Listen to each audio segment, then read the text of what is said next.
ప్రార్థన చేసుకుందాం. కృప కలిగిన మా తండ్రి, నీతిమంతుడా, సర్వోన్నతుడా, సర్వాధిపతి, మీకు వందనాలు, స్తోత్రములు ప్రభువా. ఉదయకాలంలో మీ పాదాల చెంతకు రావడానికి మీరు కృప దయచేసిన విధానాన్ని బట్టి మీకు స్తోత్రాలు ప్రభువా. నాయన ఇప్పుడున్న పరిస్థితులు ప్రభువా ఎవరికి కూడా అనుకూలించలేకపోతున్నాయి. అయినప్పటికీ మీ సన్నిధి మాకు ఉంటే, మీరు మాతో ఉంటే ప్రభా, మాకు భద్రత, మా కుటుంబాలకు భద్రత స్వామి. కాబట్టి నా ప్రభు మీ భద్రతలో మమ్మల్ని నడిపించమని ప్రార్థన చేస్తూ ఉంటున్నాం. ఇక పునరుత్థాన దినాన మిమ్మల్ని ఆరాధన చేయటానికి, ఘనపరచటానికి మీరే కృప దయచేయమని ప్రార్థన చేస్తూ ఉంటున్నాం.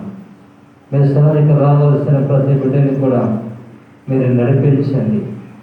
ఎవరు కూడా నిర్లక్ష్యం చేయకూడదు ప్రభా. వారి సొంత కార్యాల కొరకు, వారి స్వార్థం కొరకు నా తండ్రి బిడ్డలు ఏదో బయట తిరుగుతూ ఇచ్చరుడుగా ఉంటున్నారు.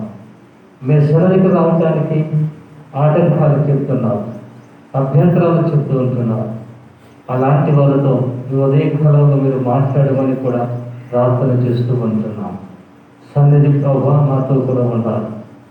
పాడబోయే పాటల్లో ఉన్న కీర్తన, ఆరాధన, వాక్య పరిచర్యలో ప్రభా మీరు మాతో మీరు ఉండి, మీ నామాలకు నా ప్రభా మీరే ఘనత తెచ్చుకోమని యేసు నామమున ప్రార్థన చేసి అడిగి వేడుకొనుచున్నాము తండ్రి. ఆమేన్.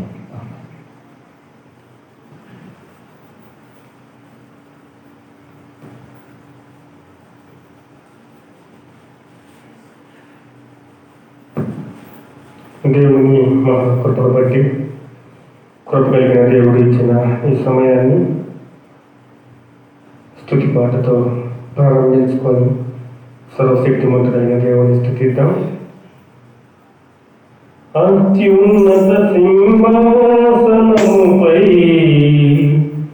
ఆసీనుడా, దేవదూతలు ఆరాధించు పరిశుద్ధుడా, యేసయ్యా నా నిలువెల్ల నిండి ఉన్నావు. నా మనసారని సన్నిధిలో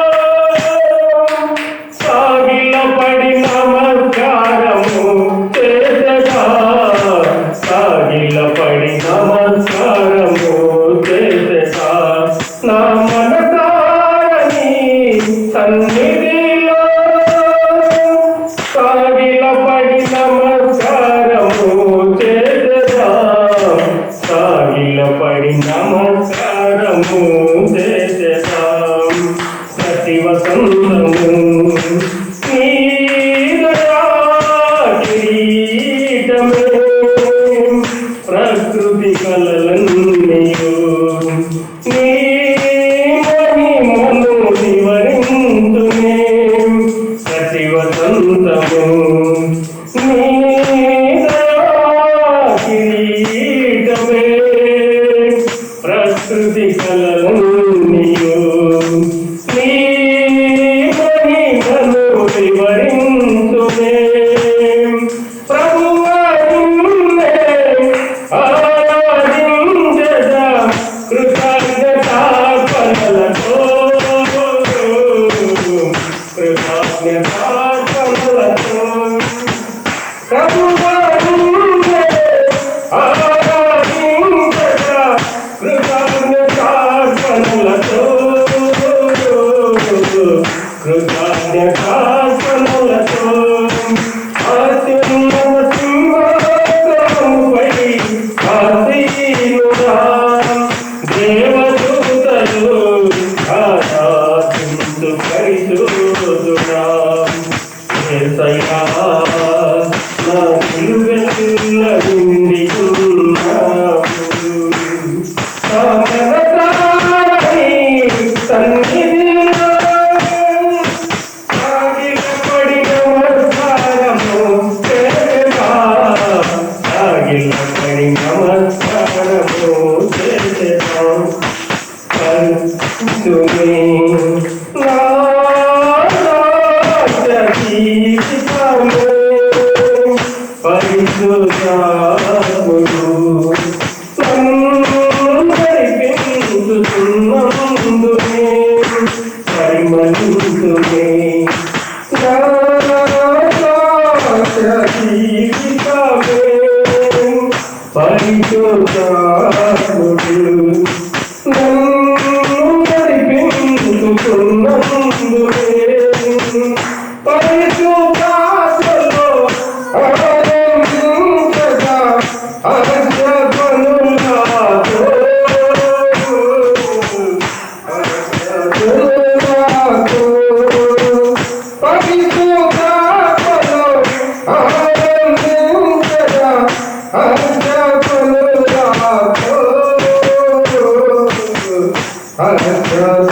నీవే నా తండ్రివై నా బాధ్యతకు పంచితివే అక్షరాలువై నీ రెక్కలపై మోసితివే నీవే నా తండ్రివై నా బాధ్యతలు పంచితివే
దయగల హృదయుడవు నీ స్వాస్థ్యమును ఎన్నడు ఎడబాయవు ఎడారిలో పూటలను జలవాసులలో త్రోవను ఏర్పరచు వాడవు సర్వలోకము నీకు నమస్కరించి నిన్ను కొనియాడును సర్వలోకము నీకు నమస్కరించి నిన్ను కొనియాడును దయగల హృదయుడవు నీ స్వాస్థ్యమును ఎన్నడూ ఎడబాయవు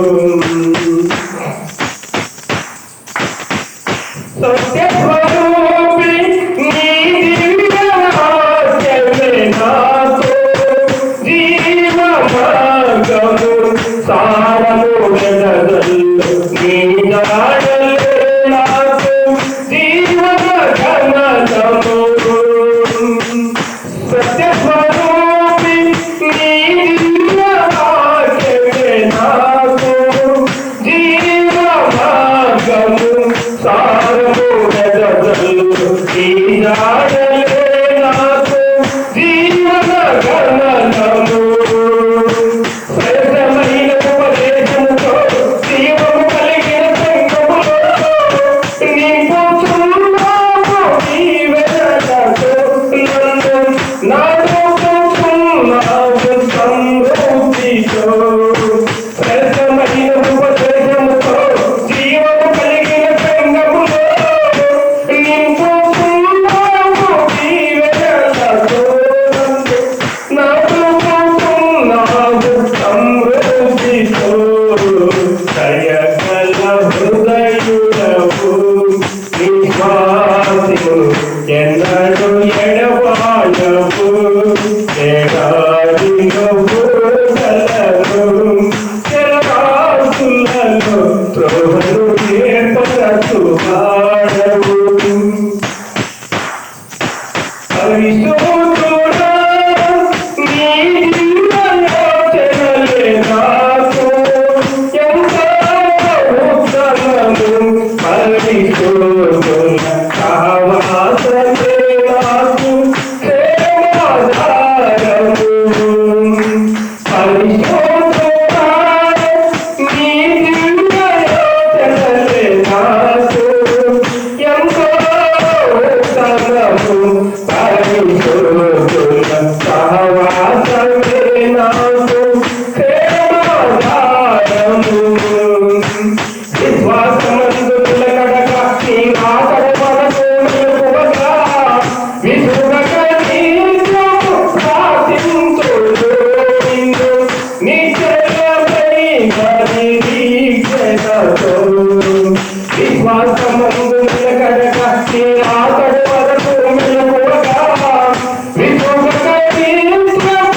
ఎన్నడు ఎడబాయవు ఎడారిలో పూటలలో జలవాసులలో త్రోవలు ఏర్పరచువాయవు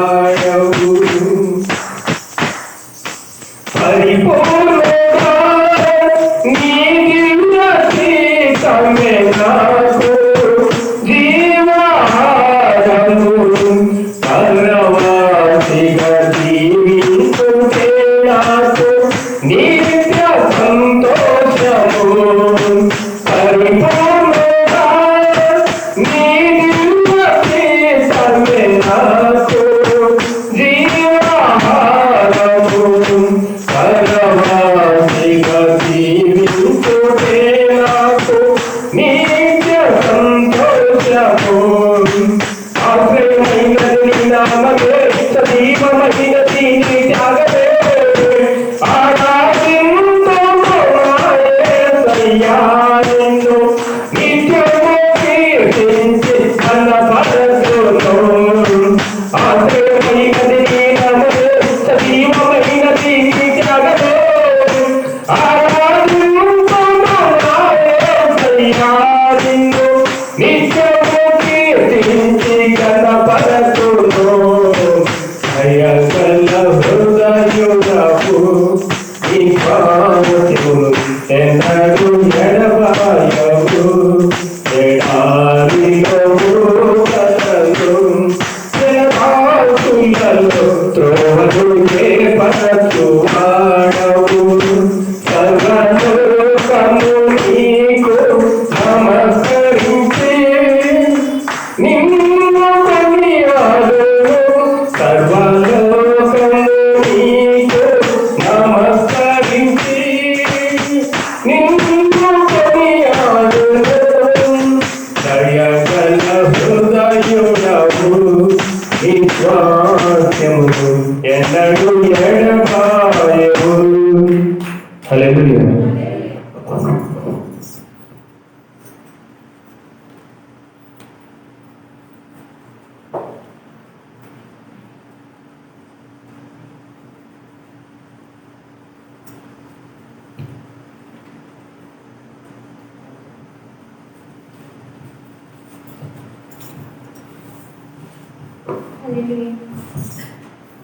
నువ్వంటే నాకెంతో ఇష్టమేసయ్యా నువ్వు లేకుంటే బ్రతుకుటే కష్టమేనయ్యా నువ్వంటే నాకెంతో ఇష్టమేసయ్యా నువ్వు లేకుంటే బ్రతుకుటే కష్టమేనయ్యా ప్రపంచతో నిన్ను స్తుతించును నాట్యముతో నిన్ను భజించును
నీ గుండెలో ఆ చప్పుడే ఆకు దినమేదో తెలుసా? ఆ దేవుడే ఇంతకాలమే ఎందుకు ఇచ్చాడో తెలుసా? దేవుని పని చేయుట కొరకే కాలం తెలుసా? ఆ పని ముగించిన క్షణమే మరణం తెలుసా? పని ఉన్నదే మనిషిలో ప్రాణముందని తెలుసుకో. పని ఉన్నదే మనిషిలో ప్రాణముందని తెలుసుకో. నీ గుండెలో ఆ చప్పుడే ఆకు దినమేదో తెలుసా? ఆ దేవుడే ఇంతకాలమే ఎందుకు ఇచ్చాడో తెలుసా? ఎక్కువ కాలం బతికావంటే ఎంతో పని ఉంది. తక్కువ కాలం ఇచ్చాడంటే ఇంకే పని ఉంది. ఎక్కువ కాలం బతికావంటే ఎంతో పని ఉంది. తక్కువ కాలం ఇచ్చాడంటే ఇంకే పని ఉంది. ఈ ప్రాణం వీరికి కాదని ప్రాణం ఇవ్వాలి ప్రభువుకేనని. ఈ ప్రాణం నీకే కాదని ప్రాణం ఇవ్వాలి ప్రభువుకేనని. పని ఉందని మనిషిలో ప్రాణం ఉందని తెలుసుకో. పని ఉందని మనిషిలో ప్రాణం ఉందని తెలుసుకో. నీ గుండెలో ఆ చప్పుడే ఆకు దినమేదో తెలుసా? ఆ దేవుడు ఇంతకాలమే ఎందుకు ఇచ్చాడో తెలుసా? దేవుడు చేసిన ప్రతి వస్తువుకి ఎంతో పని ఉంది. దేవుని పని నువ్వు చేయాలని నీ పని చేస్తుంది. దేవుడు చేసిన ప్రతి వస్తువుకి ఎంతో పని ఉంది. దేవుని పని నువ్వు చేయాలని నీ పని చేస్తుంది. ఈ జనమందరికీ ఎందుకే? ఈ ప్రకృతి చేశాడందుకే. ఈ జనమందరికీ ఎందుకే? ఈ ప్రకృతి చేశాడందుకే. పని ఉందని మనిషిలో ప్రాణం ఉందని తెలుసుకో. పని ఉందని మనిషిలో ప్రాణం ఉందని తెలుసుకో. నీ గుండెలో ఆ చప్పుడే ఆకు దినమేదో తెలుసా?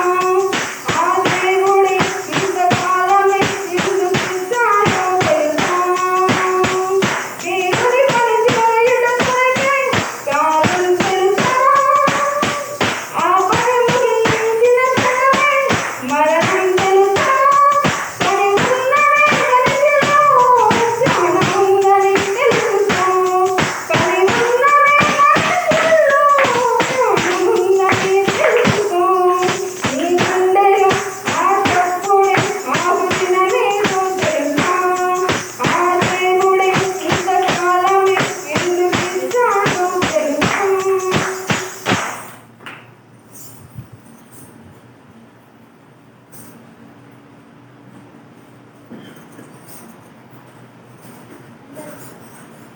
అందరం లేచి నిలబడి కీర్తన భాగం చదువుకుందాం. 15వ దావీదు కీర్తన. అందరూ లేచి నిలబడి చదువుకుందాం.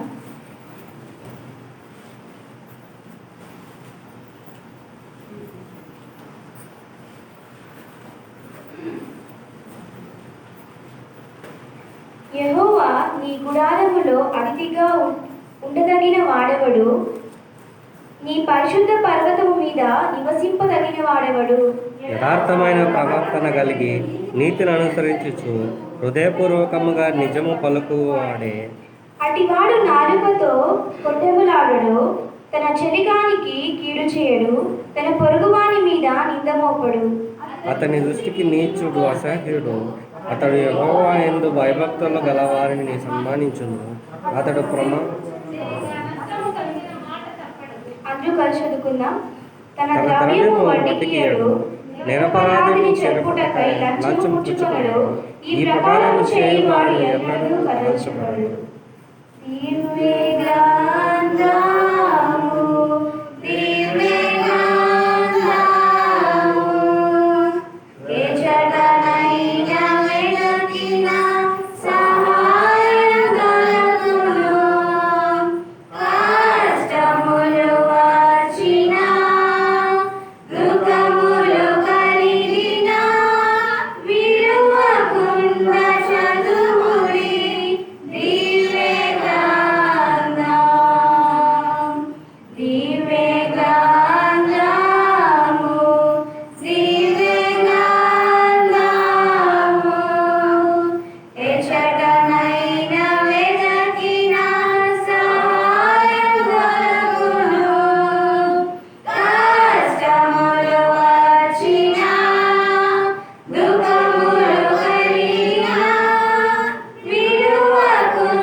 స్తోత్రము దేవా. పరిశుద్ధుడా, నీతిమంతుడా, కృప కలిగిన మా తండ్రి, నీకు వందనాలు ప్రభా.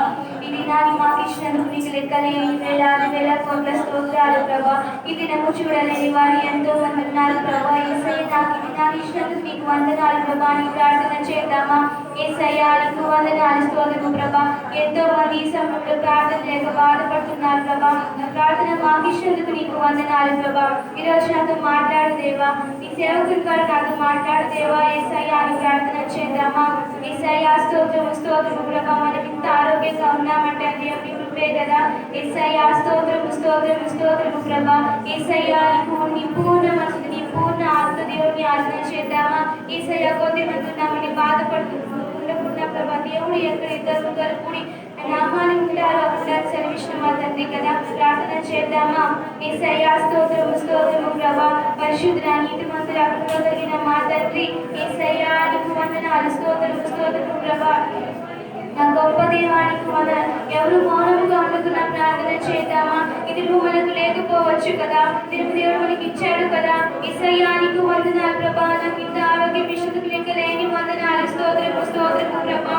యేసయ్య, నీకు వందనాలు ప్రభా. నా కుటుంబంలో సంతోషము సమాధానం దయచేయి దేవా. యేసయ్య, నీకు వందనాలు స్తోత్రం. ఈ లాక్డౌన్ సమయంలో ప్రభా నన్ను ఆర్థిక ఇబ్బందులు ఉన్నాయి ప్రభా. మాకు సహాయం దయచేయి దేవా. యేసయ్య, నీకు వందనాలు స్తోత్రము స్తోత్రము ప్రభా.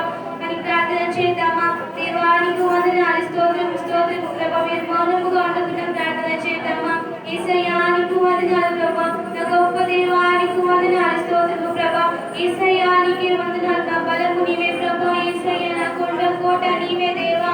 నీకే వందనాలు ప్రభా. నీ కొరకు ప్రభా నేను ఉదయకాలంలో లేచి ప్రార్థించాను దయచేయి దేవా. నీకు వందనాలు. కుమారు ప్రార్థించడం మాకు నేర్పించు దేవా అని ప్రార్థన చేద్దామా? యేసయ్య, నీకు వందనాలు స్తోత్రము స్తోత్రము ప్రభా. నా గొప్ప దేవానికే వందనాలు స్తోత్రము స్తోత్రము స్తోత్రము ప్రభా. యేసయ్య, స్తోత్రము స్తోత్రము స్తోత్రము ప్రభా. రాజాని భవనములో రేయి పగలు వేచియుందును. యేసు రాజాని భవనములో రేయి పగలు వేచియుందును.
యేసయ్యా నీకు వందనాలు స్తోత్రము స్తోత్రము దేవా నా గొప్ప దేవా నీకు వందనాలు స్తోత్రము ప్రభా కృపగలిగిన మా తండ్రి యేసయ్యా నీకే వందనాలు స్తోత్రము స్తోత్రము ప్రభా నా దేవా నీకు వందనాలు స్తోత్రము స్తోత్రము స్తోత్రము నా కోట నా ఆశ్రయ దుర్గమా నీకు వందనాలు స్తోత్రము స్తోత్రము ప్రభా యేసయ్యా నీకే వందనాలు స్తోత్రము స్తోత్రము ప్రభా కృపగలిగిన మా తండ్రి నీకు వందనాలు స్తోత్రము స్తోత్రము ప్రభా పునరుద్ధానుడా నీకు వందనాలు స్తోత్రము స్తోత్రము స్తోత్రము స్తోత్రము ప్రభా ఈ ఆలోచన ఆస్థానం దయచేయి ప్రభా యేసయ్యా నీకు ఇలాంటి ప్రేమ మాకు దయచేయి దేవాని ప్రార్థన చేద్దామా యేసయ్యా నీకు వందనాలు స్తోత్రము ప్రభా నా గొప్ప దేవా నీకు వందనాలు స్తోత్రము స్తోత్రము ప్రభా యేసయ్యా నీకే వందనాలు స్తోత్రము స్తోత్రము ప్రభా యేసయ్యా స్తోత్రము స్తోత్రము ప్రభా యేసయ్యా స్తోత్రము స్తోత్రము ప్రభా యేసయ్యా నీకే వందనాలు స్తోత్రము స్తోత్రము స్తోత్రము ప్రభా నిన్నే ఆరాధింతును నిన్నే ఆరాధింతును యేసు నిన్నే ఆరాధింతును నీవేను తిరుగా నీ సన్నిధిలో మోకరి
ప్రేష్ఠిగా కృప కలిగిన మా ప్రభా, నీతిమంతుడా, సర్వోన్నతుడా, మీకు వందనాలు, స్తోత్రములు ప్రభా.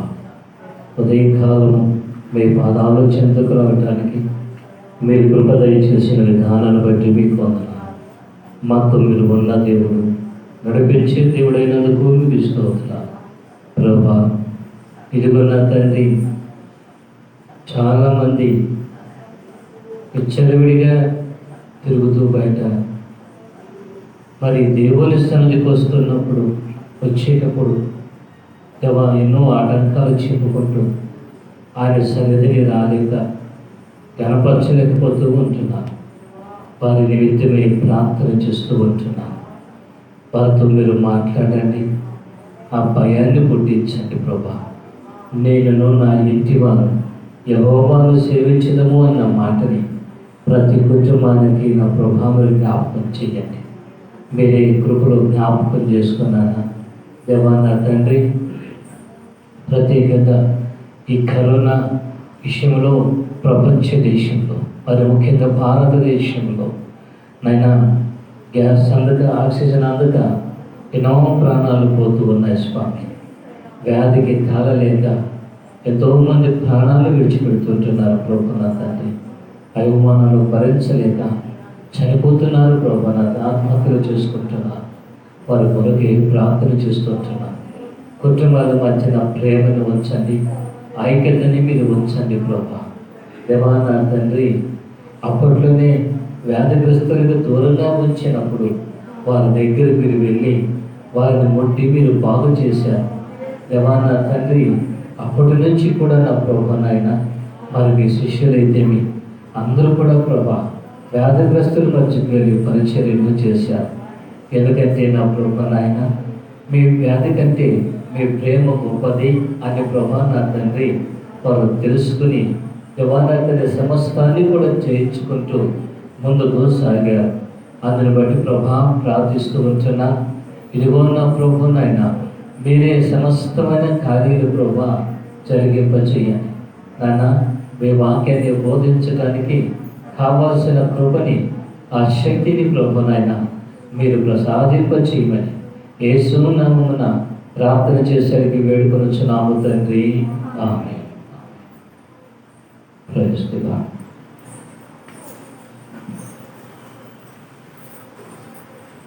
అందరూ కూడా మనసులో పెట్టుకోండి, ఎందుకంటే ఫ్యాన్ తిరుగుతున్నాయి కాబట్టి. దయచేసి అందరూ కూడా మాస్కులు పెట్టుకొని కూర్చోండి. తప్పకుండా మాస్క్ వేసుకోండి.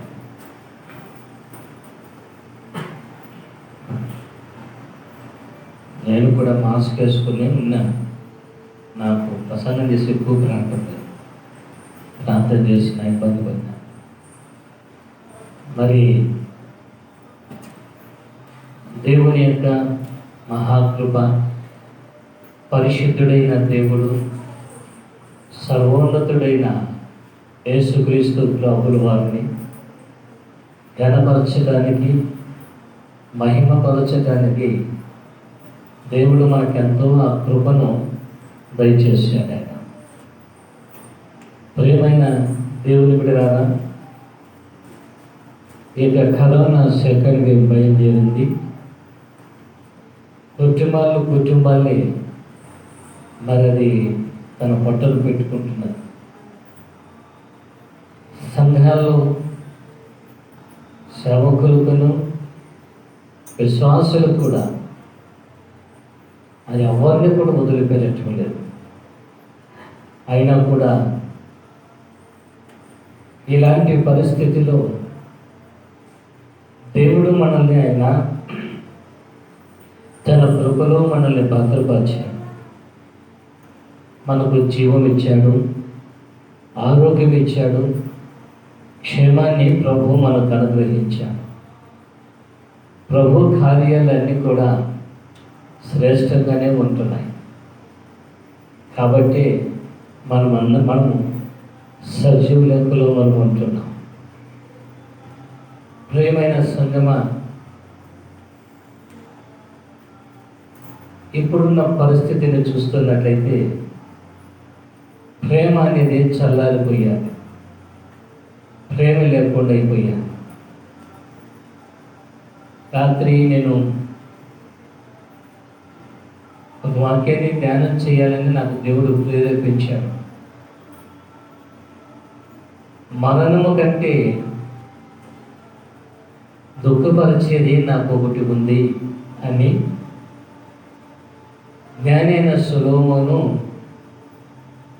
ప్రసంగి పుస్తకంలో మాట నేను చదివాను. అయితే ఈరోజు ఆ ప్రసంగం చేయటం లేదు, ఇంకా నేను ఆ వాక్యాన్ని ధ్యానం చేస్తూనే ఉన్నా. అంటే దుఃఖమైనది ఏది ఉంది అని చూస్తే కదా, మరణించిన కుటుంబంలో ఒక రోజు కానీ 10 రోజులు కానీ లేక ఒక నెల వరకు అట్లా ఉంటారు. మళ్ళీ దాన్ని మర్చిపోయి వారి జీవన విధానాన్ని కొనసాగించుకుంటూ ఉంటారు. అయితే దానికంటే దుఃఖమైనది ఏది అంటే కన్నా మనం ప్రేమించుకోవటమే దుఃఖకరమైంది. ప్రేమించుకోవటమే. ఎందుకంటే కన్నా వ్యాధి అనేది ఎవరికి ఉంటుందో, ఎలా వస్తుందో మనకు తెలియదు. ఒక వ్యక్తి వ్యాధితో ఉన్నప్పుడు కానీ, బాధతో ఉన్నప్పుడు కానీ ఆ వ్యక్తిని ప్రేమతో పలకరిస్తే చాలు. మన దగ్గరికి వెళ్ళాల్సిన అవసరం లేదు. ప్రేమతో మనం పలకరిస్తూ ఉంటే ఆ ప్రేమే వాళ్ళని ఎంతో బలపరుస్తారు. ఆ ప్రేమే వాళ్ళకి ఎంతో ఆరోగ్యాన్ని కూడా ఇవ్వగలుగుతారు.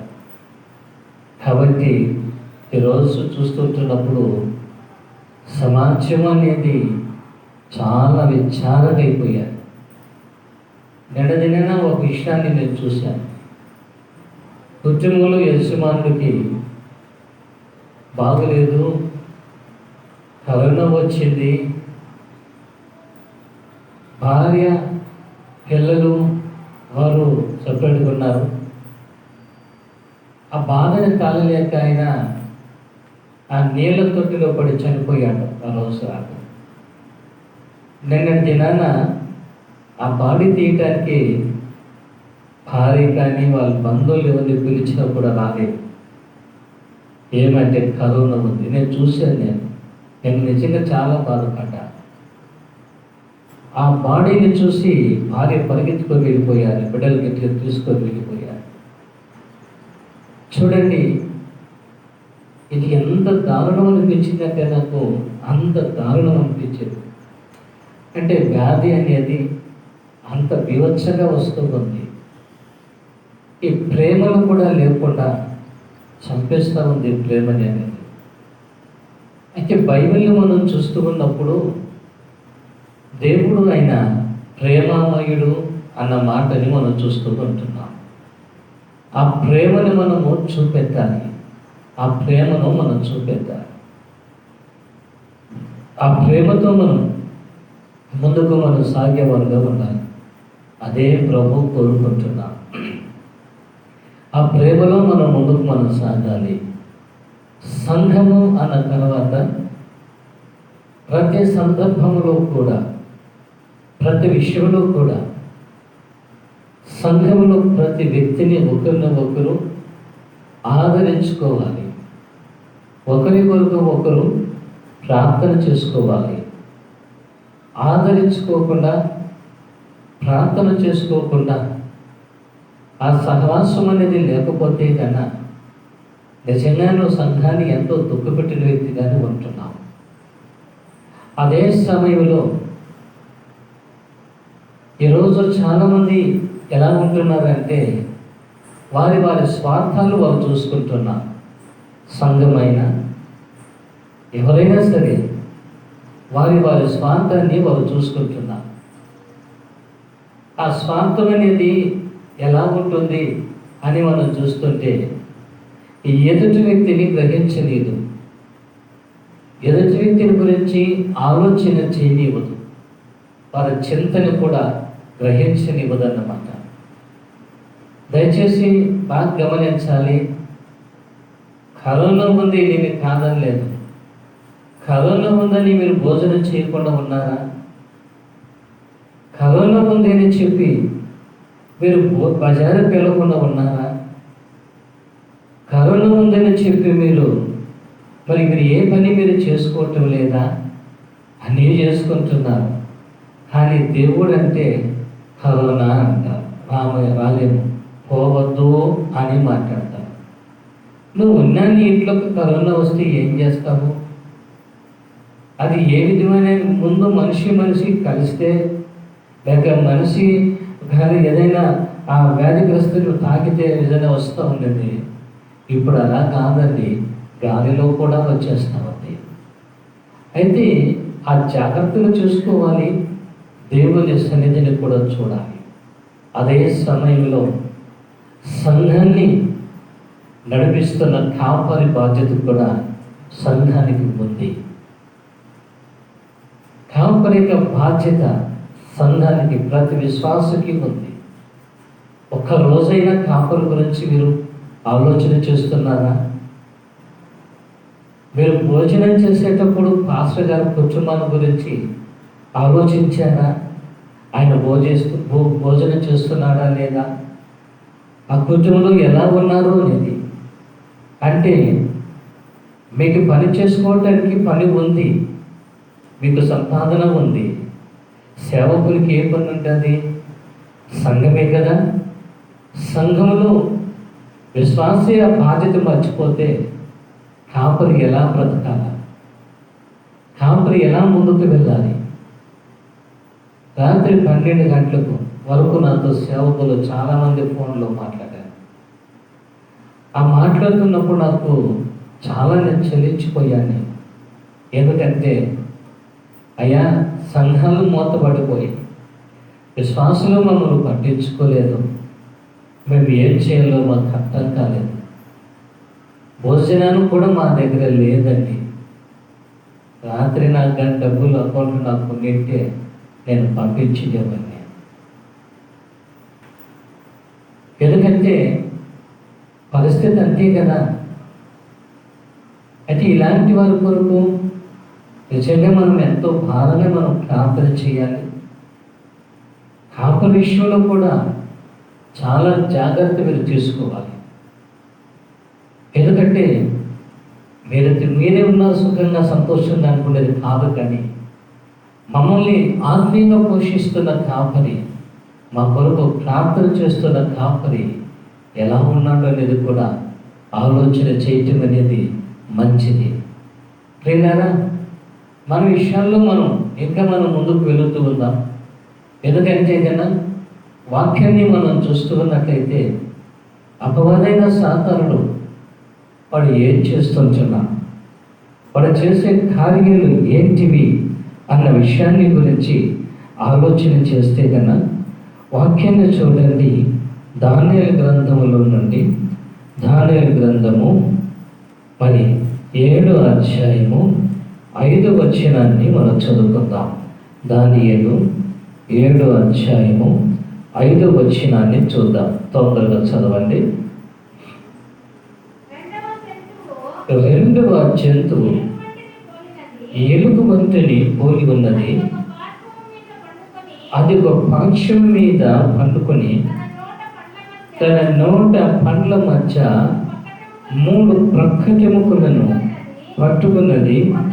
కొందరు లెమ్ము, విస్తారముగా మాంసమును భక్షించమని దానితో చెప్పింది. హల్లెలూయా.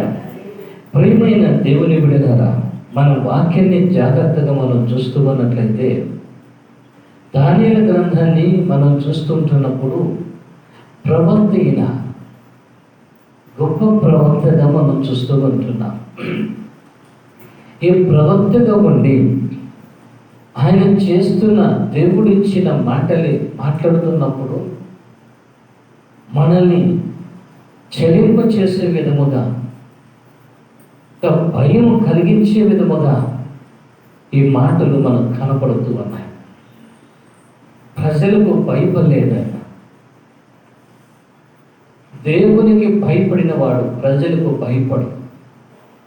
దేవునికి భయపడిన వాడు సమస్యలకు భయపడరు. దేవునికి భయపడిన వారు వ్యాధికి భయపడరు. ప్రియులారా, జాగ్రత్తగా మనం చూస్తూ ఉన్నట్లయితే ఈ దానియేలు గ్రంథంలో క్రీస్తు యొక్క రాకడ దినాల్లో ఒక విశ్వాస జీవితం ఎలా భద్రమైపోతుంది, దీన్ని మనం చూస్తూ ఉంటున్నప్పుడు ఏదో వింతగా మనం చూస్తూ ఉంటున్నాం. క్రిందటి సంవత్సరం వచ్చిన కరోనాని దానికి భయపడ్డారు. భయపడి తిరిగి ఏం చేశారంటే ఆ భయాన్ని పోగొట్టుకున్నారు. ఇంకేం చేస్తుంది లేనిది.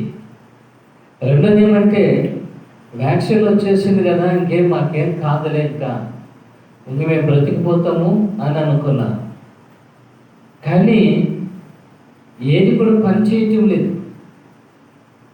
ఈ వ్యాధి ఎక్కువ అది విశ్వరూపం చూపిస్తూ ఉంది. ఇప్పుడు మళ్ళీ మనుషుల్లో భయం పుట్టింది. మనుషుల్లో మళ్ళీ భయం పుట్టింది. ఎలా మేము బ్రతికేది ఎట్లా, బ్రతికించుకునేది ఎట్లా, ఎంత భయంతో ఉన్నారంటే అంత భయంగా ఉన్నారు. అయితే బైబిల్లో మనం చూస్తుంటున్నప్పుడు యేసుక్రీస్తు ప్రభువు వారు తన నోరార పలికిన మాటలు చూస్తే అది ఏమంటున్నాడంటే, నా రాకడతో సూచనలు ఉన్నాయి. ఆ సూచనలు ఏం చెప్పాడంటే కరువులు ఉన్నాయని, భూకంపాలు ఉన్నాయని, ప్రేమ చల్లారిపోతుంది, అక్రమం విస్తరించిపోతాయి. నిజంగా ఇవన్నీ చూస్తూ ఉంటున్నప్పుడు శ్రమలు ఉంటాయని కూడా ఇవన్నీ చూస్తే మీరు అనుకుంటున్నారు, మీరు భయపడద్దండి అని అంటున్నాడు. ఇంకా రాబోయేవి చాలా ఉన్నాయి. అయితే ఈ దినాల్లో మనం ఏం చేయాలంటే దేవుడిచ్చిన రక్షణ మన చేతను పట్టుకొని ఆ ప్రభుని మనం స్తుతించేవారుగా ఉండాలి, ఘనపరిచేవారుగా ఉండాలి. ప్రియమైన దేవుని బిడ్డలారా, ఈరోజు మనం చూస్తూ ఉన్నట్లయితే నిజంగానే మనం చూస్తే మనుషుని యొక్క పరిస్థితి ఆందోళనగా మిగిలిపోయాలి. అయితే దానియేలు గ్రంథంలో నుండి 7వ అధ్యాయాన్ని మనం చదువుకుంటున్నప్పుడు ఈయన మాట్లాడిన మాటలు మనం చూస్తూ ఉన్నట్లయితే 2వ జంతువు అనేది వచ్చాది. ఈ 2వ జంతువు అనేది ఏం చేస్తున్నదంటే కన్నా అది ఎలుగుబట్టి పోలినది, అది యొక్క పార్శ్వం మీద పండుకొని అని అంటున్నాడు. అంటే ఈ జంతువు అనేది ఎలా పోలిందంటే కన్నా ఎలుగుబంటిని పోలి ఉన్నది అని అంటున్నాడు. పోలిక చెప్తూ ఉంటున్నాడు. బాగా అర్థం చేసుకోవాలి. బాగా చూడండి, ఎలుగుబంటి అని చెప్తూ దాన్ని పోలి ఉన్నది అని మాట్లాడుతూ ఉంటున్నాడు. ఆ విధంగానే ఉంది అని మాట్లాడుతున్నాడు. ప్రియులారా, ఎలుగుబంటిని చూపించాడు, దాని పోలిన విధానాన్ని కూడా అక్కడ మాట్లాడుతూ ఉంటున్నాడు. ఈరోజు చూస్తూ ఉన్నట్లయితే చాలా మందిలో పోలికలు వచ్చేస్తూ ఉంటున్నాయి.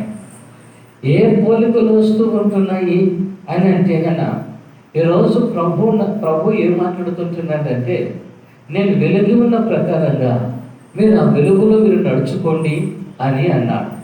రెండో విషయాన్ని మనం చూస్తూ ఉన్నట్లయితే అపోస్తలుడైన పౌలు ఆయన ఏమంటున్నాడంటే, నేను క్రీస్తుని పోలి నడుచుకున్న ప్రకారంగా మీరు నన్ను పోలి మీరు నడుచుకోండి అని కూడా మాట్లాడుతూ ఉంటున్నాం. బాగా గమనించాల్సింది అంటే పోలిక అనేది చూస్తూ ఉంటున్నాం. అంటే ఈరోజు మనం చూస్తున్నట్లయితే మనిషిని బట్టి ఆ మనిషిని చూస్తే అతను పోలి నడుస్తూ ఉంటారు, అంటే అతన్ని అనుసరిస్తూ ఉంటారు అని అర్థం అన్నమాట. ఎన్నో చూడండి, కొంతమంది మిమిక్రీ ఆర్టిస్టులు ఉంటారు. వారు ఏం చేస్తారంటే ఎవరైనా కానీ మాట్లాడిన మాటల్ని అదే విధంగానే మాట్లాడతారు, అదే విధంగా అదే స్వరంతోనే మాట్లాడుతూ ఉంటారు. ఆయన మాట్లాడినట్టే మాట్లాడుతున్నావే అని అంటారు. అంటే ఆ పోలికలని తీసుకుంటున్నారు ఆ విధంగా. కానీ ఈరోజు మనుషుడు కూడా విశ్వాస జీవితం అనేది ఏమైపోతా ఉందంటే ఎలుగుబంటి అది ఎలుగుబంటి పోలి దాన్ని చూసుకుంటున్నారు అని మాట్లాడుతున్నారు.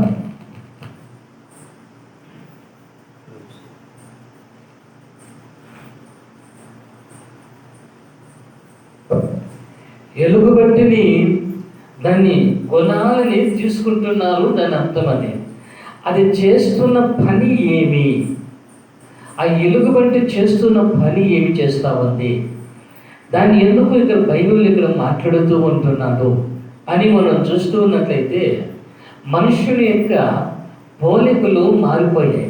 ఇప్పుడు మిమ్మల్ని ప్రశ్నిస్తూ ఉంటున్నాను, ఇప్పుడు మీకు ఏ పోలిక ఉంది? ఎవరు పోలిక కలిగి ఉన్నారు? మీరు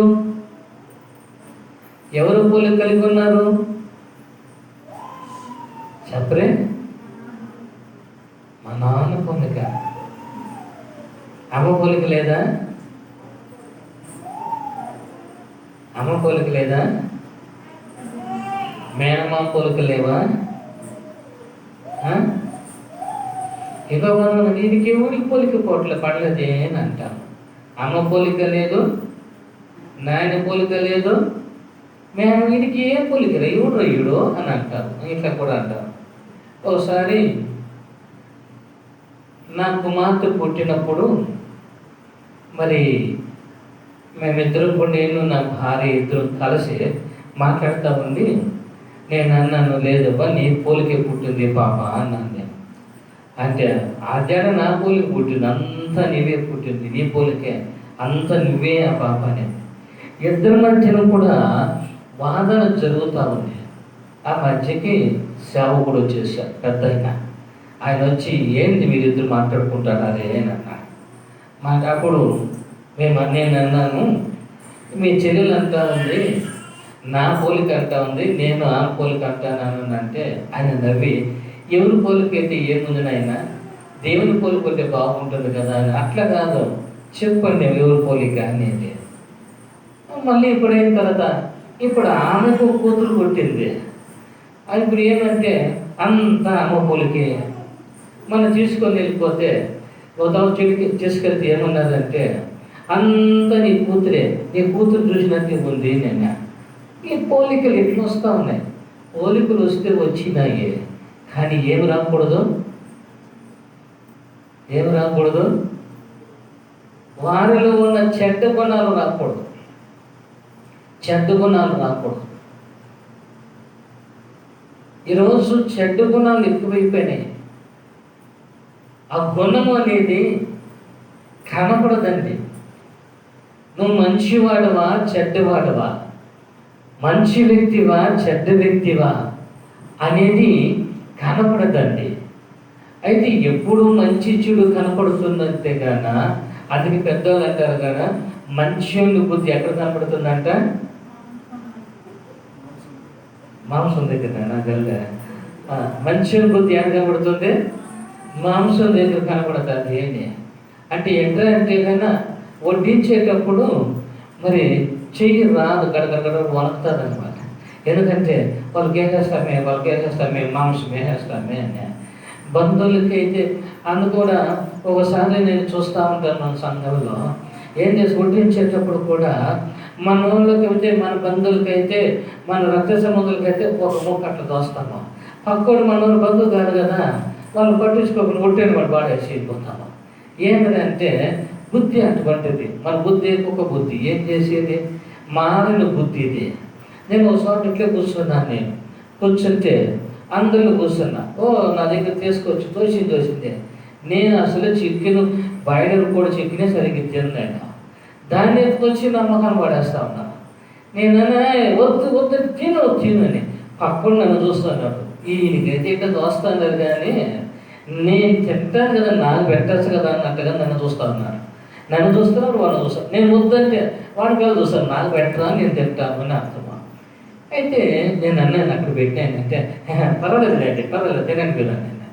వారిది గబక్కని నా మొక్కలు అయితే పక్కనకి వేస్తే వాడు స్తోత్రం అంటా ఉన్నాడు. వాడు ఎందుకో తెలుసునా, వాడు వేయలే, నువ్వన్నా వేసినావోని. ఇంకోసారి వెళితే కూటమిలో కూర్చుంటే ఏం చేసినట్టు చేసిన వెతుకొని వచ్చి నా పక్కలో కూర్చున్నా. ఎందుకు? ఈయనకి ఎక్కువ మొక్కలు వేస్తారు కాబట్టి ఈ మొక్కలు నాకు పడతాయి అని. సరే అప్పుడే అనుకున్నాను నేను, ఓహో ఎంత ఉంది అని. అంటే మంచోడి బుద్ధులు ఎక్కడ కనపడతాయో తెలియదు. మళ్ళా అంటారు నేను ఎంత పర్ఫెక్ట్ అని తెలుసునా అని అంటాను. నేను ఎంత పర్ఫెక్ట్ అంటానంటే ఏ విషయం దగ్గర కూడా కానీలేండి, డబ్బు దగ్గర కానీ ఏ విషయంలో కానీ వారి బుద్ధులన్నీ బయటపడిపోతాయి. ఎక్కడ దానిని చెప్తున్న మాట ఏమంటే ఎలుగుబంటిని పోలినది అని అంటున్నాడు. ఎలుగుబంటిని పోలినది అంటే అది ఎలుగుబంటి కాదు, కానీ ఆ పోలికలు ఏమొచ్చినాయంట మనుష్యుడికి వచ్చాయి అని మాట్లాడుతున్నా. ఆ పోలికలు వచ్చాయి. ఆ పోలికలు వచ్చాయి కాబట్టి ఎలుగుబంటి అనేది ఎవరికి చూచినంటే గనా సాతానుకు చూచిన. అది ఏం చేయగలుగుతుంది? సాతానుకు కనికరం లేదండి, దానికి ప్రేమ ఉండదండి, జాలి ఉండదండి దానికి. మరి అంతేకాకుండా దానికి మర్యాద కూడా ఉండదండి. నిజము, దానికి మర్యాద ఉండదు. సాతానుకు మర్యాద ఉండదు. అందుకే చూడండి, కొంతమంది మర్యాద లేకుండా ప్రవర్తిస్తూ ఉంటారు. పెద్ద చిన్న మర్యాద ఉండదు. మాట్లాడే విధానం సరిగా మాట్లాడు. భర్తతో మాట్లాడేటప్పుడు కానీ, భార్యతో మాట్లాడేటప్పుడు కానీ, లేదా ఎవరైనా పెద్దలతో మాట్లాడేటప్పుడు కానీ, గురువులతో మాట్లాడేటప్పుడు కానీ ఎలా ఉండాలి అనేది. ఎందుకంటే ఈరోజు ఏమైపోతుందంటే మర్యాద లేని స్థితి అయిపోతూ ఉందన్నమాట. అది ఎవరి పోలిక అని అంటే సాతాను యొక్క పోలిక. అది ప్రియులారా బాగా గమనించాల్సిందే. ఈ పోలికలు తీసుకుని మనుషుడు ఏమైపోతుంటున్నాడంటే దేవునిని గణపరచలేని స్థితి అయిపోతూ ఉంది. అందుకే ఇక్కడ మనం చూస్తూ ఉంటున్నప్పుడు ఎలుగుబంటిని పోలి ఉన్నది అని అంటున్నాడు. ఇంకా మనం చూస్తూ ఉన్నట్లయితే ఒకసారి ఆయన రానే వచ్చాడు. ఆయన ఏమంటున్నాడంటే యేసయ్య శిష్యులు వచ్చి ఏమంటున్నారంటే, ప్రభువా ఇదిగో మేము గోధుమల్ని విత్తు వచ్చాము. అయితే గోధుమల మధ్యన మరి ఆ పురుగులు కూడా ఎదుగుతూ ఉన్నాయి. ఆ పంటని మేము వేయలేదు కదా, మేము గోధుమల్ని విత్తు వచ్చాము, పురుగులు కూడా ఉన్నాయి అని మాట్లాడితే, ఇప్పుడు మీరు సెలవిస్తే వెళ్ళి దాన్ని పెరిగేస్తాము పురుగుల్ని అని అన్నాము. బాగా అర్థం చేసుకోవాలి. అంటే వారు విత్తినది గోధుమ పంటని విత్తారు. కానీ గోధుమ పంటలో కూడా ఇంకా ఏది ఎదుగుతూ ఉందంటే కన్నా గురుగు అనేది కూడా ఎదుగుతూ ఉంది. ఆ గురుగులకి అది ఎదుగుతూ ఉంటున్నప్పుడు అది ఏమన్నాడంటే శిష్యులు వెళ్ళి దాన్ని తీసేస్తామంటే దాన్ని ఇప్పుడు చెయ్యొద్దండి. కోతకాలం వచ్చిన తర్వాత గోధుమలను గురుగులను వేరు చేసే గడియ వస్తుంది అని అన్నా. అంటే అది వేరు చేసే సమయం అది. ఆ కోతకాలం వచ్చినప్పుడు వేరైపోతాయి, వేరు చేస్తారన్నమాట. ఇప్పుడే పెరిగినట్లయితే గోధుమ మొక్కకు కూడా ఏమైపోతుందంటే ఆ మొక్క పాడైపోతుంది, ఆ మొక్క ఎదగదది, ఆ మొక్క ఎండిపోతుంది అన్నమాట. బాగా అర్థం చేసుకోవాలి. అంటే ఈరోజు మనం చూస్తూ ఉన్నట్లయితే కదా చాలామంది ఏమనుకుంటూ ఉంటారంటే సంఘంలో ఈయన ఇంత తప్పు చేస్తామన్నా, ఈమె ఇంత తప్పు చేస్తా ఉన్నా కానీ ఏం మాట్లాడలేదే, ఒక సంఘం రావద్దని లేదే, నిలిపలేదే, రమ్మంటాడే, వాళ్ళు వద్దు అంటాడే అని ఏం చేస్తారంటే కన్నా ఎంత కోపం వస్తూ ఉంటుందో. ఎందుకంటే మనం పరలోకం నుంచి కూడిపడ్డ వాళ్ళం కదా, మనము చాలా గొప్ప వాళ్ళం కదా మనము. అందుకంటే అందరిని బట్టి మనం ఈ మాటలు ఎక్కువ మాట్లాడేస్తూ ఉంటాం మనం. ప్రియులారా బాగా గమనించాల్సిందే. వాక్యం ఏమంటుందంటే ఆ యొక్క గురుగుని దాన్ని పెరిగితే గోధుమ పంట కూడా నష్టమైపోతుంది. ఆ గోధుమ పంట అనేది ఎదగదది. ఎందుకంటే ఆ వేరుతో పాటు దీని వేర్లు కూడా అది పెళ్ళగించుకొని వచ్చేస్తాయి. ప్రియులరా బాగా గమనించాల్సింది. అందుకే యేసయ్య ఏమంటున్నాడు తెలుసనా, మీరు అలాగనే ఉండనివ్వండి, ఇదిగో నేను త్వరగా వస్తూ ఉంటున్నాను, వచ్చిన తర్వాత వారి వారి ప్రతిఫలమును బట్టి వారికి నేను జీతం ఇస్తాను అని అంటున్నాడు. నీతిమంతులు నీతిమంతులుగానే ఉండని, పాపుల్ని పాపులుగానే ఉండని అని మాట్లాడుతున్నాను. నేను వస్తాను, నేను వచ్చి మేలు చేస్తాను అంటున్నాను ఆయన. వారికి నేను ప్రతిఫలం ఇస్తాను అంటున్నాను. గొర్రెలను మేకలను వేరు చేసే దినము వచ్చేసేది అంటాడు. అంటే వేరు చేసేది నువ్వు కాదు, కానీ వేరు చేసేవాడు ఎవరంటే కన్నా యేసుక్రీస్తు ప్రభువుగా నేను వస్తున్నాను అని మాట్లాడినాడు. అంటే ఈరోజు మనం చూస్తుంటున్నప్పుడు ఒకరిని విమర్శించడానికి కానీ ఒకరి గురించి మనం చెడుగా మాట్లాడటానికి కానీ దేవుడు మనకు అధికారము ఇవ్వలేదన్నమాట. పావురముల మధ్యన కాకి కూడా తిరుగుతూ ఉంటుంది. కాకి కూడా అక్కడ వలుతూ ఉంటున్నప్పుడు పావురములు మరి కాకిని తరమవే. ఎందుకు తరమదో తెలుసా? ఆ పావురముకున్న గుణం ఏమంటే కన్నా అది శాకాహారిగా ఉంటుంది. పావురముకున్న గుణం ఏమంటే గొడవకి వెళ్ళేది కాదది. తిరిగి ఒకరు దాన్ని పట్టించుకోవాలి. తను జీవించే విధానాన్ని అవి నేర్చుకున్నాయి కాబట్టి నిష్కాపటకంగా కలంకము లేకుండా అది ఎలా ఉంటుందంటే పరిశుద్ధంగా పావురము అంటారు. కాకి నా దగ్గరకు వచ్చావు, నువ్వు మా మధ్యకు వచ్చావు, పో మేము కూడా నల్లగా అయిపోతాము, పో పక్కకి అని అనలేదు అవి, అనవు కూడా అవి. అయితే ఈరోజు మనం ఏమంటామంటే కన్నా వాడుగా ఆ వ్యక్తితో కలిస్తే వాడు పాపం మా ఇంటికి వస్తుంది, ఆ పాపం మాకు కూడా వస్తుంది, వీడు పాపి, వాడు పాపి, ఈమె పాపి, ఆమె పాపి, ఎన్ని రకాలుగా మాట్లాడుతూ ఉంటాం. బైబిల్ని జాగ్రత్తగా మనం గమనించాల్సింది. సర్వోన్నతుడైన యేసుక్రీస్తు ప్రభువు వారికి ఆయనకి తెలుసు.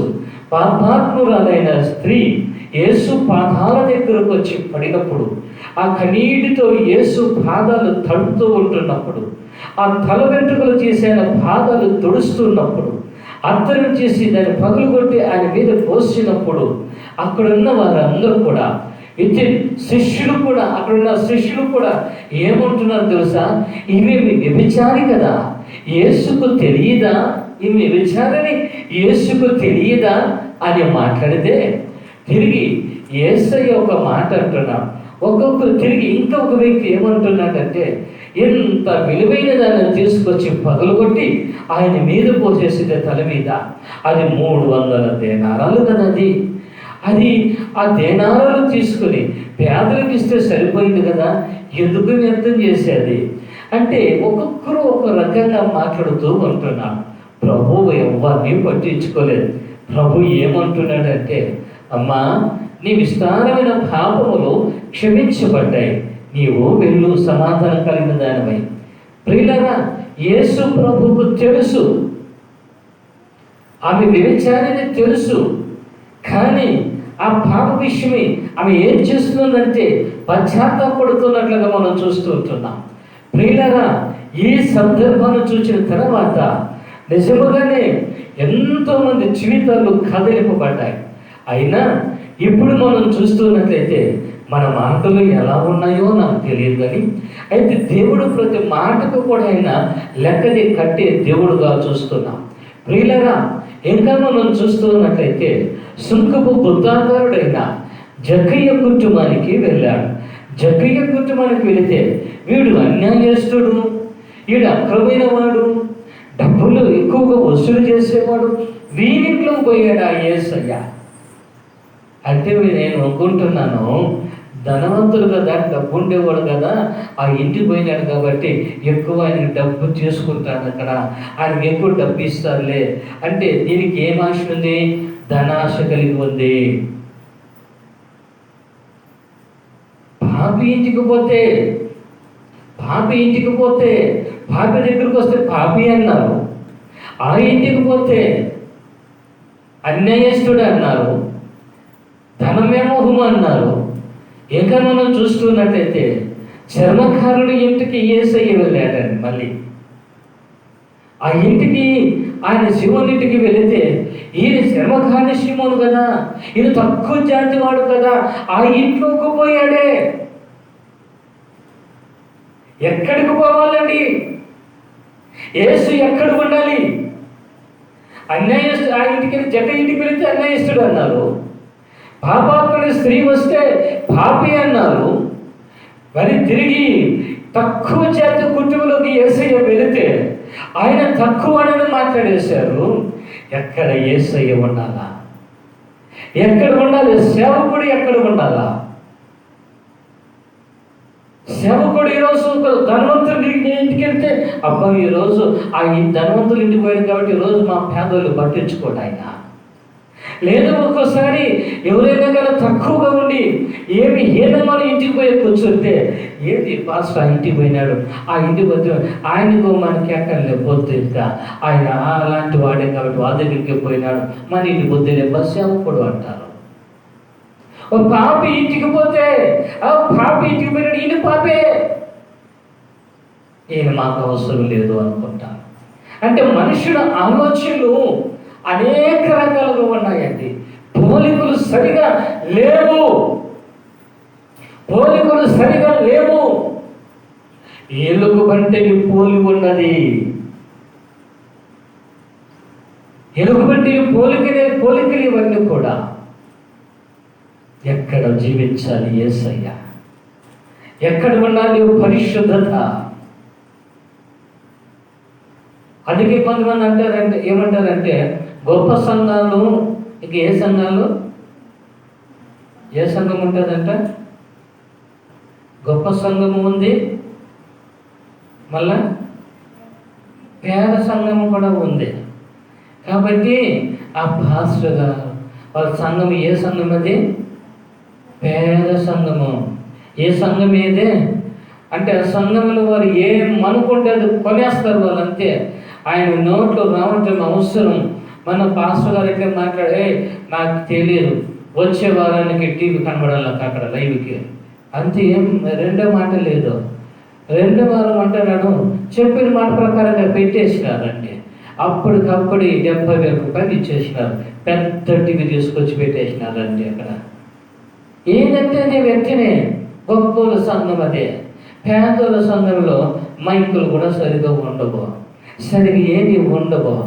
అంటే గొప్ప పేద ఇలా అంటారా? బైబిల్లో ఒక మాట రాయబడింది. మరి బైబిల్లో చూస్తే పేద సంఘము కూడా ఉంది. ఆ పేద సంఘం ఎలా ఉందంటే కన్నా వారు పేదవారైనప్పటికీనూ దేవునికి ఇచ్చే విషయంలో కానీ వారు ఎలా ఉన్నారంటే కన్నా వారు మంచి గుణం కలిగిన వారు అని రాయబడి ఉంది. హల్లెలూయా, హల్లెలూయా.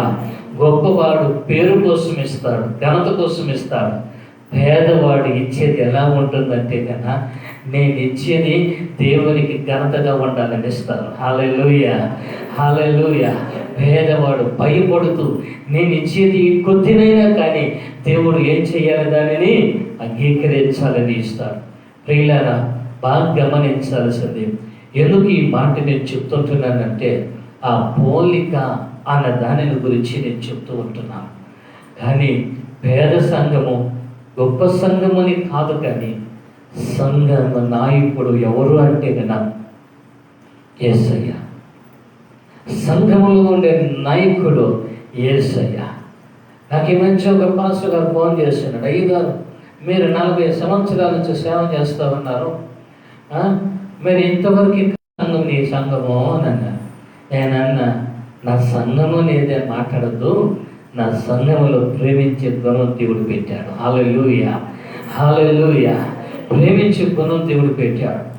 దేవుడు నిజంగా సంఘం ఈరోజు ఉంది కాబట్టి, వారు ప్రేమిస్తున్నారు కాబట్టి ఎంతగా నేను సేవ నేను చేస్తూ ఉంటున్నాను. నేను ఈరోజు నేను నిలబడటానికి కారణం సంఘమేనంటే ఏమన్నా మీరు అనుకోండి, అయ్యా నేను మాత్రం నేను కారు కొనేసినాను, నేను కారులో వస్తాను నీ దగ్గరికి, నేను ప్రార్థన చేసుకోలేకే అన్నా రావద్దులేనైనా ఆ డేట్లు నేను ఉండను అని. ఎందుకంటే కన్నా చాలామంది చాలా రకాలుగా మాట్లాడుతూ ఉంటారు. ప్రియులారా, బైబిల్ మనకు ఒకే ఒక మాట ఏముంటుందంటే సంఘంలో ఉండాల్సింది ఎవరంటే కన్నా క్రీస్తు ప్రభువు వారు. హల్లెలూయా. క్రీస్తు ప్రేమ నిలబడి ఉండాలి, క్రీస్తు కృప ఉండాలి. ఆ కృప మనకుంటే ఇంకా లోకంలో మనకి ఏది అవసరమో, ఏది మనకు అవసరమో లేనే లేదు. హల్లెలూయా. ఏ ఒక్కటి మనకు అవసరం లేదు. ఎందుకంటే కన్నా దేవుని కృప ఎంతో గొప్పది. దేవుని కృప ఎంతో గొప్పది. ప్రియమైన దైవజనాంగమా, ఈరోజు నన్ను అర్థం చేసుకోవాల్సింది, ఈరోజు మనకు ఎవరి పోలికలో మనం ఉంటున్నాం, ఎవరిని పోలి మనం నడుస్తూ ఉంటున్నాం. బైబిల్లో మనం చూస్తుంటున్నప్పుడు పౌలు చెప్పాడు కదా, నన్ను పోలి మీరు నడవండి అన్నాడు. నిజంగానే అదే విధంగా నడిచారు. ఇక మనం చూస్తున్నట్లయితే ఎలీషా దగ్గరకు వచ్చినప్పుడు ఎలీషా ఏం చేస్తుంటున్నాడంటే 12 అరకలు పట్టుకొని పొలములు దున్నుతూ ఉంటున్నాడు. పిలిచిన వెంటనే ఆయనకి ఏమీ మాట్లాడలేదు. ఆయన ఎలీషా ఏలియాని వెంబడించాడు. క్షమించండి, ఎలీషా ఏలియాని వెంబడించాడు. ఆ వెంబడించే విషయంలో చాలా జాగ్రత్తగా ఆయన్ని వెంబడిస్తూ ఉంటున్నాడు. ఆ ఎలీషా ఏలియాని ఏది చూసేటంటే కన్నా ఆయనలో ఉన్న ప్రార్థన, ఆయనలో ఉన్న భక్తి, ఆయనలో ఉన్న దైవ దృష్టి, దేవుని వైపు ఎలా చూస్తున్నాం, దేవుని దగ్గర నుంచి ఎలా పొందుకుంటున్నాం, దానిని గమనిస్తూనే ఉంటున్నాడు. ఆయన అనుసరించి ఆయన అడుగు వేసుకుంటూ పోతున్నాడు. అడుగు వేసుకుంటూ పోతూ ఉంటున్నాడు. తిరిగి అంటున్నాడు, చివరిలో ఏలి అంటున్నాడు, నువ్వు రావద్దు, ఇక నేను వెళుతున్నాను. లేదయ్యా, ఆ మాట అనొద్దు, నేను కూడా వస్తాను అని అంటున్నాడు. ఎందుకో తెలుసా, ఆయనకి తెలుసు ఆయన ఆసనమయ్యే దినం వచ్చేసేదేనే, ఆయన ఆరోహణ పోయే దినం వచ్చేదని తెలిసిపోయాడు. కాబట్టి నన్ను ఆ మాట అనద్దయ్యా, నేను నీతో కూడా నేను అక్కడ వస్తానన్నాడు. ఆయనకు తెలుసు. కాబట్టి అక్కడికి వెళ్ళి ఏమన్నాడంటే, నువ్వు వెళ్ళిన తర్వాత ఆ దుప్పటి నా మీద పడాలి, నాకు ఇవ్వు ఆ దుప్పటి అని అంటున్నాడు. బాగా గమనించాలి. నిజంగా ఎలీషా ఏలియాని అనుసరించిన విషయాన్ని మనం చూస్తున్నట్లయితే ఏలియా మీద ఉన్న ఆత్మ ఎలీషా మీదకి రాగలిగాది. ఆ ఎలీషా పొందుకున్న ఆత్మ, బలమైన ఆత్మని ఆయన పొందుకోగలిగాడు. ఆయన హల్లెలూయా. 2 పాల ఆత్మను పొందుకున్న వాడగా ఎలీషా నిలబడ్డాడు. ప్రియమైన దేవుని బిడ్డలారా, నిజంగా మనం చూస్తూ ఉన్నట్లయితే లోకాన్ని మనం అనుసరిస్తే, లోకాన్ని చూసి మనం వెళితే, ఆ వ్యక్తిని పోలి నడుచుకుంటే ఆ పాపం అనేది కూడా మనలోనికి వస్తుంది. ఆ పాపం మనము కూడా పాలువారమైపోతూ ఉంటాం. లోకాన్ని అనుసరించకూడదు, లోక కార్యాన్ని మనము అనుసరించకూడదు. లోకములో ఉన్నదంతయు కూడా శరీరాశ, నేత్రాశ, జీవపు ఢమము అని మాట్లాడుతూ ఉంది. అంటే ఈరోజు మనం చూస్తున్నట్టయితే మనుష్యుడు ఏం చేస్తున్నాడంటే లోకాన్ని వెంబడిస్తూ ఉంటున్నాడు. లోకాన్ని వెంబడించిన తర్వాత వాళ్ళకి ఎవరి పోలిక వస్తుందంటే కన్నా ఎలుగుబంటి పోలిక అనేది వాళ్ళు రాగలుగుతారు. ఈరోజు నిజంగా మిమ్మల్ని ప్రశ్నిస్తూ ఉంటున్నా, తల్లులారా, మీ భర్తలు మీరు ప్రేమగా మాట్లాడుతూ ఉంటున్నారా? పిల్లలారా, మీ తల్లిదండ్రులు మీరు ప్రేమగా మాట్లాడుతున్నారా? మీరు ప్రేమగా ఉంటున్నారా మీ తల్లిదండ్రులతో మీరు అని అంటే లేదు, ఎలుగుబంటి పోలిక నీలో ఉంది. ఆ ప్రేమ నీకు లేదు. నీకు నీ ఆలోచనతో ఉండిపోతూ ఉంటున్నావు. ప్రియులారా, బాగా గమనించాల్సింది. నేను వచ్చి ఒక ఇంటికి వెళితే ఒక గొడవ పడున్నారు. నన్ను పిలిచారు. నేను వెళితే అక్కడ మాట్లాడుతున్నప్పుడు ఒక మాట ఏం చెప్పారంటే కన్నా, మా నాన్న ఉట్టి ఎదవ సార్, నీకు తెలియదు సార్ అని అన్నారు. ఆయన ఏమీ మాట్లాడలేదు, తలవంచుకొని కళ్ళు నిండా నీళ్ళు పెట్టుకుని నిలబడ్డాడు. అట్లే కనీసం భార్య కూడా ఉంటా ఉంది, ఈయన వేస్ట్ అండి, ఈయన ఉండేది అని మాట్లాడుతున్నప్పుడు నేను ఏం చెప్పాలో నాకు అర్థం కాక నిలబడి అదే ఉండిపోయినాను. నేను మళ్ళీ అన్నాను, నేను ఆయన వ్యర్థం కదా, ఆయన వేస్ట్ కదా, ఆయన ఏమి మీకు ఇవ్వలేదు కదా, మీకు ఏం తీసుకొచ్చి పెట్టలేదు కదా, మీకు ఇల్లు కట్టివ్వలేదు కదా, మిమ్మల్ని చదివించలేదు కదా, నీకు ఏం తీసుకొచ్చి ఇవ్వలేదు కదా అని అడిగితే అంటారు, ఎందుకు ఇవ్వకూడదు, కట్టుకోవాలా నన్ను బాధ్యత తీసుకొచ్చేయాలా, పుట్టించలా మమ్మల్ని కాబట్టి వల్ల ఇది తీసుకునేకి కావాలా.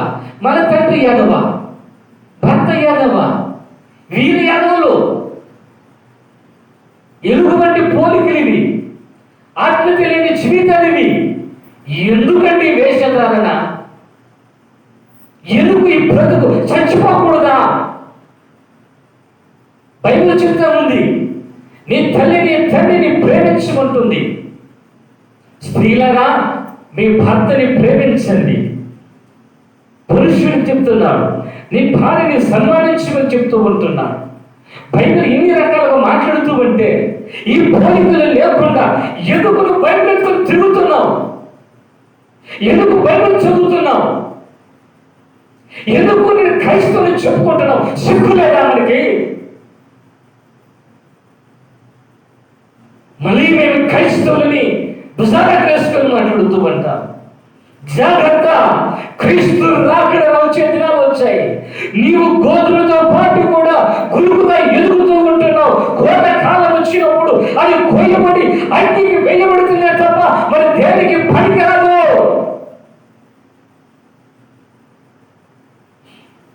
లాజరు కింద పడిపోయిన రొట్టె ముక్కలు ఏరుకొని తింటా ఉంటే వీడు కాళ్ళని కాలేసుకొని కుర్చీలో కూర్చొని ఆ ముక్కలు కింద పడితే తింటామంటే కనీసం కనికరం కూడా లేకుండా ఒక ముక్క చేతికి రొట్టె ఇద్దామని కూడా లేదండి. కనికరం లేదండి, ఆ కనికరం లేదండి. అయినా కూడా ఆ రొట్టె ముక్క తీసుకుంటున్న ఆ వ్యక్తి, ఆయన ఆ కూర్చున్న వ్యక్తి ఆయన ఏమంటున్నాడు తెలుసా? ఇది నాకు ఇచ్చినందుకు మీకు వందనాలు ప్రభువా. దేవుని స్తుతిస్తూ తింటున్నాడు. దేవుడు ఆ స్థితిని గమనించిన వాడు. అయితే ఆయన చనిపోయాడు, ఈయన చనిపోయాడు. వెళితే ఈయన ఎక్కడ ఉన్నాడు? బల్ల దగ్గర కింద కూర్చొని తిన్నాడు. ఎక్కడున్నాడు? ఆయన పక్కలో కూర్చొని భుజాన్ని చేసుకొని కూర్చోన్నాడు. హల్లెలూయా. రొమ్మున అనుకొని అబ్రహాము అబ్బా ఆ సింహాసనం పక్కలో కూర్చొని ఆయన రొమ్మున అనుకుని కూర్చోన్నాడు. ఏ ధనవంతుడు ఏడున్నాడు? అమ్మో అయ్యో అలా కొట్టుకుంటా ఉన్నాడు. దేవుడా, అదిగో నా ఇంటి దగ్గర, నా ఇంటిలో రొట్టె ముక్కలు పడిపోతే బల దగ్గర తిని ఏరుకొని తిన్నాడు. లాజరు ఉన్నాడే, అక్కడ కూడా విమర్శిస్తున్నాడు. చూడండి, నరకంలో ఉండి కూడా వాడు వచ్చి చిటికిని వేరుతో ఏం చేయాలంట? అప్పుడు కూడా వాళ్ళ స్వార్థమేమే. వీడు ఏడకు రావాలా? నాతో పాటు ఎక్కడికి వచ్చేయాలా? కొంతమంది అంటారు, నేను ఎట్లా చెప్పి నేను బాగుపడుతాను పుట్టిగా, నిన్ను కూడా ఏం చేస్తాను, నేను పాడు చేస్తాను. చూడు, నిజంగా పాడు చేయడు రెడ్డప్ప అంతే. నేను చెట్లా దిగిపోయినా నేను కూడా ఏం చేస్తాను, నన్ను మన రాత్రి నిద్రపోని ఇలా తెల్లవారులు కాపలో కూర్చోబెట్టేసినాడు దాన్ని. ఎట్లా మొత్తాన్ని కూర్చుంటలేదు. ఇప్పుడు బాగుపోయినాడు. హల్లెలూయా. ఏమన్నాను కానీ ఇప్పుడు మనం చూస్తున్నట్టయితే నేను ఎట్లా బాగోలేదు, నువ్వు కూడా నాశనం అయిపోయినట్టుగా. కానీ బైబిల్ చెప్తున్న విషయాన్ని మనం చూస్తున్నట్లయితే అన్నిటినీ సహించగలిగేది ఏది? ప్రేమ. హల్లెలూయా, హల్లెలూయా. ప్రేమించుచున్నావా, నన్ను ప్రేమించుచున్నావా, నా కలువరి దృశ్యము చూచుచునే ప్రేమింపగలేవా, నా కలువరి దృశ్యము చూచుచునే ప్రేమింపగలేవా.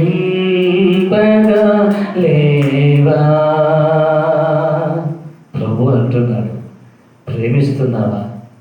నన్ను ప్రేమిస్తూ ఉంటున్నావా? నేను కల్వరి శిలువలో మరణించాను. ఆ కల్వరి శిలువను చూచైనా సరే నన్ను నువ్వు ప్రేమిస్తూ ఉంటున్నావా? ఆ ప్రేమ అనేది అన్నీ కూడా సహించగలుగుతుంది. క్రీస్తు పోలిక మనలోకి రావాలి. క్రీస్తు పోలిక మనలోకి రావాలి. హల్లెలూయా, హల్లెలూయా, హల్లెలూయా, హల్లెలూయా. కొంతమంది ఎట్లా ఉంటారంటే నెమ్మదిగా ఉంటారు, ముచ్చోలు మారుకుంటారు. అట్లా నెమ్మదిగా ఉంటాను. కానీ ఏమంత బాగుంది, ఎంత నెమ్మదిగా ఉందా బిడ్డ అంటే, ఒక్కసారి పోయి కలుపు చూడు, ఏం తెలుస్తుంది నీ పని. నెమ్మదో కాదు అప్పుడు తెలుస్తుంది నీకు అని. లేదమ్మా మంచి బిడ్డ, నీకు ఇప్పుడు తెలియదు, ఉండు, నీకు ఇట్లే కనబడదు, మళ్ళీ చూడు నువ్వు అంటారు. నిజమేనండి, ఎంత నెమ్మదిగా ఉంటారో, ఎంత ప్రశాంతం కనబడుతూ ఉంటారో వాళ్ళు. కానీ నోరు తెలిసినారంటే భూమి ఆకాశం పాతాలు మూడు ఏమైపోతాయి, ఏకమైపోతాయి. లాభా అయ్యో ఏమి విశ్వాసేనా, అయ్యో దేవుని బిడ్డేనా, ఈ విశ్వాసేనా అని. విశ్వాసనే ఏమి ఇప్పుడు చెప్పు, మాట్లాడు, ఏం మాట్లాడకూడదా, నోరు చూసుకుండాలని బైబిల్లో ఉంది అని ఉందమ్మా. నోరు చూసుకొని ఉండమని నాకంత అవసరం లేదు. నిజంగా మనుషుల్లో ఇప్పుడు ఏం కాలిపోయిందంటే ప్రేమను కోల్పోయారు. యేసయ్య ఎంత గొప్పవాడంటే ఆయన పోలికను చూస్తూ ఉంటే కన్నా ఆయన గడ్డాన్ని పట్టుకొని గుంజి ముఖాన ఉమ్మి వేసి కర్రను చేసుకొని తల మీద బాధి ముళ్ళ కిరీటంను పెట్టి అతని కొడలతో కొట్టి హింసించినా కూడా యేసయ్యకి కోపం రాలేదండి. ఆయన చెడ్డవాడు, ఆయన పాపి, ఆయన వేశ్యులతో ఉన్నాడు, ఆయన వేశ్యులతో ఉన్నారు అని కూడా చెబుతూ ఉండి నిందలు మోపుతూ ఉంటే కూడా యేసయ్య నోరు మెదపలేదు. ఆయన తిరిగి తండ్రి వీరిని క్షమించు, హల్లెలూయా హల్లెలూయా హల్లెలూయా. ప్రియులగా మనం చివరి దినాల్లో ఉన్నాం. మనకు అవసరం ఇది. తారతమ్యతలు లేకుండా అందరిని కూడా సమానంగా చూసిన వాడైన. అయితే ఏ రెండవది జంతువు ఎలుగు వంటిని పోలి ఉన్నది. ఆ పోలిక అనేది మనం చూస్తూ ఉన్నట్టయితే నిజంగా పావురము లాంటి పోలికలు మనకు లేవు, గొర్రె వంటి పోలికలు మనకు లేవు. అంటే మేకలాగా అరిచేది, మేకలాగా పైన చూసుకుంటూ వెళ్ళేది. మరి ఇక్కడ మనం చూస్తూ ఉన్నట్లయితే పావురంగా కాకుండా కాకిలాగా అరవటం తప్పించి ఇంకా ఏమీ కూడా లేదు. ప్రియులారా, క్రీస్తు పోలిక మనకెంత అవసరం. ఆ పోలిక మనకెంత అవసరం. ఆ పోలికలు ముందుకెళ్దాం. నిజంగా క్రీస్తు రాకడ దినాల్లో మనల్ని మనం చాలా జాగ్రత్తగా ఉండాలి. అందరూ లేచి నిలబడదామా?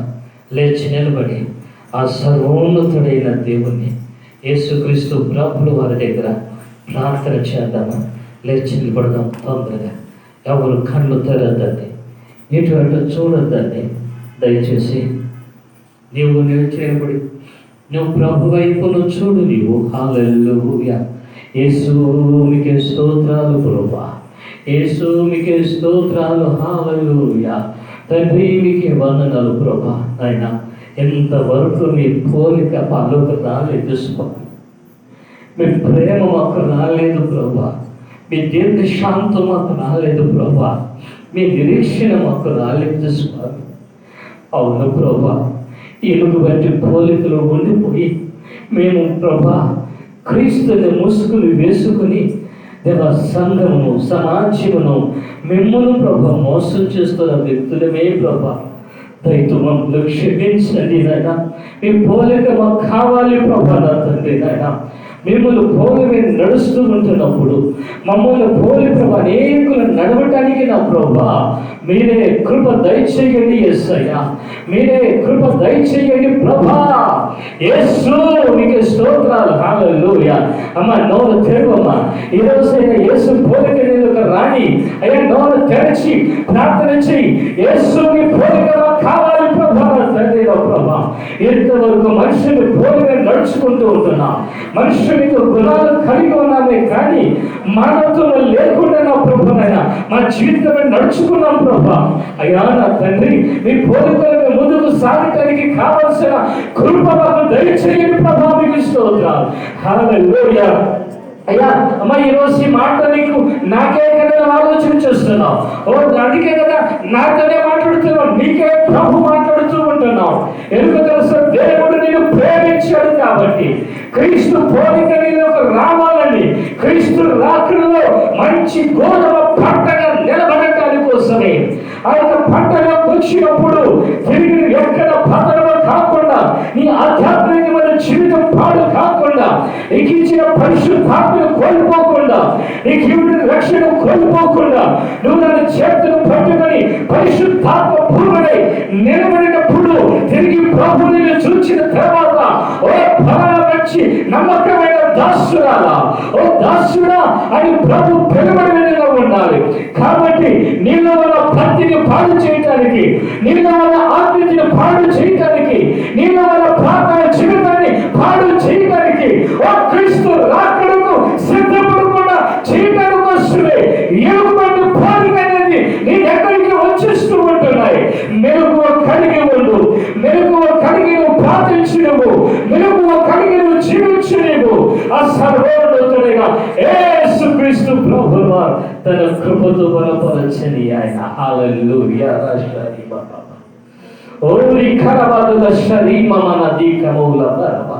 దేవానికి స్తోత్రాలు ప్రభువైనా. ఈ రోజు నా ప్రభా, నాతో మీరు మాట్లాడిన ప్రతి మాటను బట్టి మీకు వందనాలు. మాతో మీరు మాట్లాడిన ప్రతి మాటను బట్టి మీకు స్తోత్రాలు ప్రభువైనా. బలపరచండి, కృపలో జ్ఞాపకం చేసుకున్నాయన. అయ్యా నా తండ్రి, మేము ఎక్కడ ఆత్మీయత కోల్పోకుండా, ప్రార్థన జీవితాలు కోల్పోకుండా, వినిచిన రక్షణ కోల్పోకుండా స్వామి, అయ్యా నా తండ్రి, నా ప్రభు నాయన, మీరు ఆఖరి కాపాడుకోవటానికి నా ప్రభు కృప దయచేయండి.